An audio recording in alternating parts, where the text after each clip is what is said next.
Hello,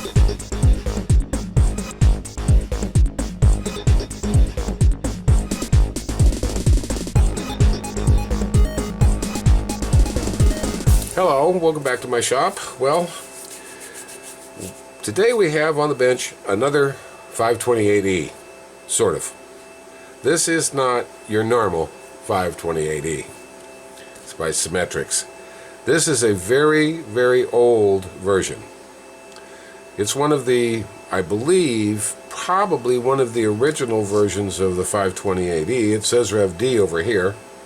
However, you'll notice that everything in this is indeed service or through-hole mount. And you notice it doesn't seem very much as complicated as most of them were. And that is true. And I'm going to show you this thing. This is already fixed. And the problem that I had with it originally was it needed all new caps, of course, because according to the paper on the bottom of it, if we can see it right there, I'll maybe show it later, but it's 4/3/95, and I believe that's March 4th, 95. I think that's backwards because these things come out of England. Other than the fact that it needed all new caps, of which I didn't have a bunch. I've done a bunch of these for people who have sent them in for me to fix. I've even done some of the through-hole ones, but nothing like this. This one is completely different.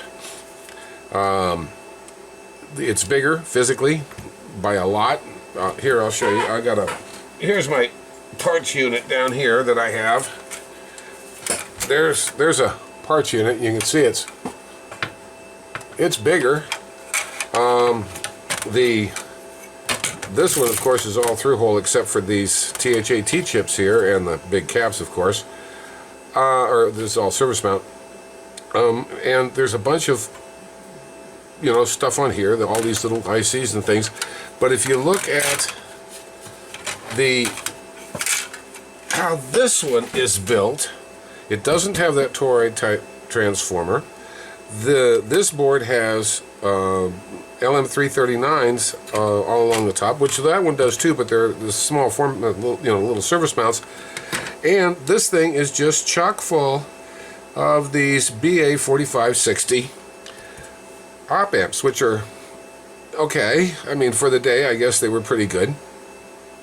But here's the main problem that I had with this was one of these op amps went out. The LM339 comparators for driving the LEDs. What would happen was the output LEDs, the first 4 would stay lit all the time, and then the last 4 would move if you got enough up to it. What happened is the voltage input to this LM339 was open. So it was getting no voltage. All it was getting was minus voltage. Anyway, so it wouldn't run the lights. Okay, that took 10 minutes to find. But to change all the other caps, I had to get some weird ones that go in here and to change them. But here's the part I wanted to show you. If you look at, well, let's take a look at the schematic over here. If you take a look at the schematic,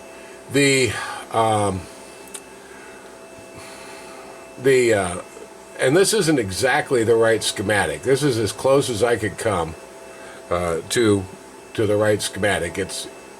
I have asked if they've got one at Symetrix, and we'll find out. I don't know if it's coming, but meanwhile I've more or less fixed it anyway. If you look at what did I do with the schematic? Oh, went up one. Okay. Here is the this is the input from the microphone. The input's over here. It comes up through a couple of, they call them coils, but they're just little beads back here where it comes in. Through a couple of capacitors, 47 at 50s, with little bypass caps in the bottom of them. Through some 4.7 non-polarized capacitors this way and into the chip. This part right here on this particular machine is not there. Those diodes are not there, and this 5532 is not there either. There's no buffering from the output. It just goes right straight out to this mic preamp output, and there's nothing on the input here except for going straight into this chip, basically through a couple of resistors. But it does have, if you look here, right here, there's a switch, 2 parts of that switch. Those are the 15 dB pad. You can throw in a 15 dB pad in the front, and that puts this resistor right here across the inputs. It's shown in pad mode. Now, without the pad, it just kind of goes right around everything. It jumps past these 2.37, yeah, 2K37 chip or resistors through the coils and right straight in. With the pad, it forms a resistive network, dropping resistive network that, well, I'll tell you about that later. Anyway, I set this thing up, and everything was working just fine on it. The line level input was perfect. Everything was great. It met all the specs, even though it's very old. It met all the specs, and everything was fine. However, whenever I put a mic input into it, about a -40, -50 dB into here, you know, right into here, the distortion level was phenomenal. Just terrible. So what it took me a little while to figure it out, to play with it, but I finally figured out that because that went right straight into this chip right here, this SSM 2015, this thing is unforgiving as all get out on input impedance. Considering it's just got these 2 capacitors leading right into it through a couple of choke or ferrite beads with a direct input, this thing wants to see between 100 and 150 ohms from a microphone. If it does, it works okay. Most of the stuff I have set up on my bench is 600 ohms or approximately there, and most things are okay with that. They'll accept the 600 ohms and without too much problem. This won't.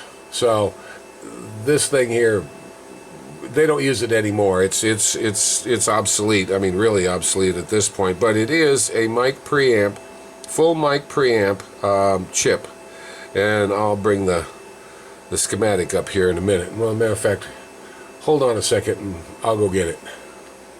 Oh, okay. So as we can see, there's a schematic for it. The what do you call it?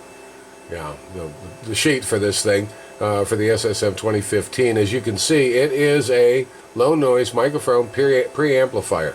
It has got some really good specs by itself. The noise figure is ultra low voltage noise, but the bandwidth is 700 kilohertz. I don't know why you would need 700 kilohertz of bandwidth. Very good high slew rate, very low harmonic distortion of 0.007%, and it is a true differential instrumentation amplifier.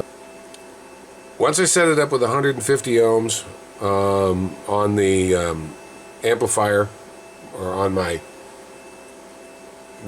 audio generator, out of my audio generator, it worked just fine. However, I would suggest, if you're going to use any of these things, you will notice that on the front of this, right here, it has a -15 dB pad. Even if you're just using a regular mic, I would use that. I would use this 15 dB pad. You're not going to lose enough that your mic doesn't work. However, you are going to smooth out this chip's its susceptibility to very bad impedance changes. So anyway, so basically all I really did was re-chip this thing, or redo the caps. Made sure that everything was set up correctly, and replaced this here LM339. But I just wanted to show you that this old one, this is an old one. This is sort of a combination between a 528 and a 528E. So kind of interesting I got to see this thing. But all right, there it is. Just a real short video. Hey, thanks for watching. Don't forget to subscribe down there, and we'll see you later.